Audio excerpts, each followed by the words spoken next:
Plusieurs millions de tonnes d'eau, c'est la masse que peuvent atteindre les nuages les plus volumineux comme les cumulonimbus. Mais alors comment font-ils pour flotter dans le ciel et surtout comment ils se forment? C'est ce qu'on va voir dans cette vidéo. Qu'est-ce qu'un nuage? Eh bien c'est simplement de l'air chargé de milliards de particules d'eau qui peuvent être de minuscules gouttelettes liquides ou de fins cristaux de glace en fonction des nuages. Ces particules sont extrêmement petites, leur taille est de l'ordre de quelques dizaines de micromètres, qui individuellement sont légères au point de flotter dans l'air. Mais mises bout à bout, elles représentent une masse colossale. Un seul nuage peut contenir des milliers, voire des millions de tonnes d'eau. Et c'est ça qui est impressionnant, parce que sous leur apparence légère, ils concentrent une énorme quantité de matière. Selon la température, un nuage peut être constitué uniquement de gouttelettes d'eau, uniquement de glace ou un mélange des deux. C'est cette différence de composition qui explique la diversité incroyable de leur forme, de leur couleur et de leur comportement dans le ciel. Et on aura l'occasion d'en rediscuter plus tard. Comment se forme un nuage? Tout commence par la présence de vapeur d'eau dans l'air. Cette vapeur provient de l'évaporation des océans, des lacs ou encore de la transpiration des plantes. Elle est invisible, mais elle charge en permanence l'atmosphère, et plus l'air est chaud, plus il peut en contenir.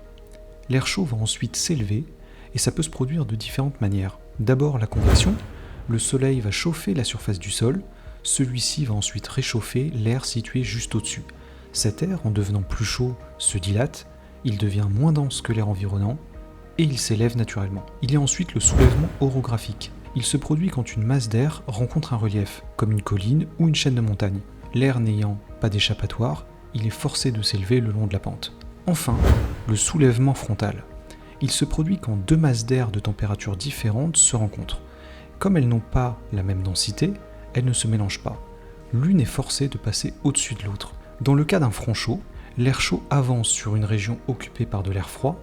Comme il est plus léger, il glisse progressivement au-dessus de l'air froid, selon une pente douce qui peut s'étendre sur plusieurs centaines de kilomètres, et ce soulèvement lent provoque la formation de nuages étagés, comme des cirrostratus ou des altostratus par exemple. Dans le cas d'un front froid maintenant, la situation est inverse. C'est l'air froid qui est plus dense, qui va s'enfoncer sous l'air chaud et le pousser brutalement vers le haut. Ici, le soulèvement est rapide et violent, l'air chaud se refroidit très vite, ce qui va engendrer des nuages convectifs comme les cumulus ou les cumulonimbus. En s'élevant, l'air se refroidit progressivement, et ce refroidissement conduit à une étape clé, la saturation. Plus la température baisse, moins l'air peut contenir de vapeur, et il arrive un moment où l'humidité relative atteint 100%. On dit alors que l'air est saturé. Il a atteint son point de rosée. C'est à partir de ce seuil que la vapeur va commencer à se transformer en gouttelettes ou en cristaux de glace. Petit point saturation. Un nuage apparaît quand l'air atteint un certain seuil d'humidité. Il ne peut plus contenir davantage de vapeur d'eau, on dit alors qu'il est saturé. Concrètement, cela correspond à une humidité relative de 100%.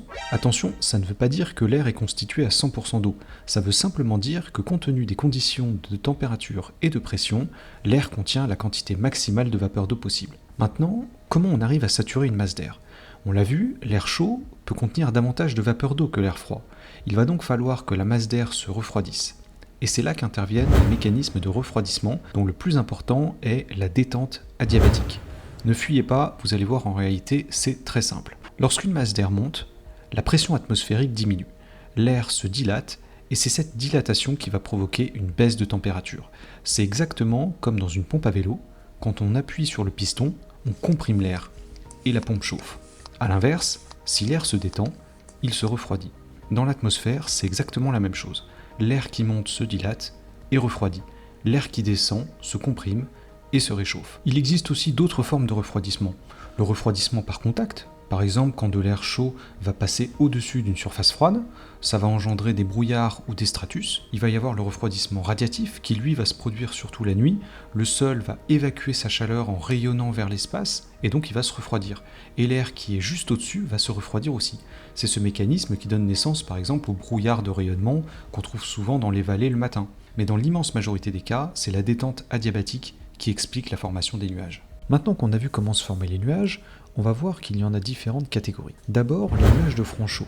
Dans un front chaud, on l'a vu, l'air chaud avance sur l'air froid, et comme il est plus léger, il ne peut pas le repousser, et il va donc glisser par-dessus en suivant une pente douce qui peut s'étendre sur plusieurs centaines de kilomètres. Ce soulèvement lent donne naissance à une succession de nuages bien ordonnés. Tout en haut, À plus de 6000 mètres vont apparaître des cirrus. Ce sont de fins filaments blancs, comme des traînées effilochées, composées uniquement de cristaux de glace. Ces nuages ne donnent pas de pluie, mais ils annoncent clairement l'approche d'une perturbation. Ensuite viennent les cirrostratus. Environ à 6000 mètres, ce sont de grands voiles translucides qui recouvrent progressivement le ciel et ils peuvent former des halos autour du Soleil notamment. Plus bas, entre 2 et 4000 mètres, on observe les altostratus.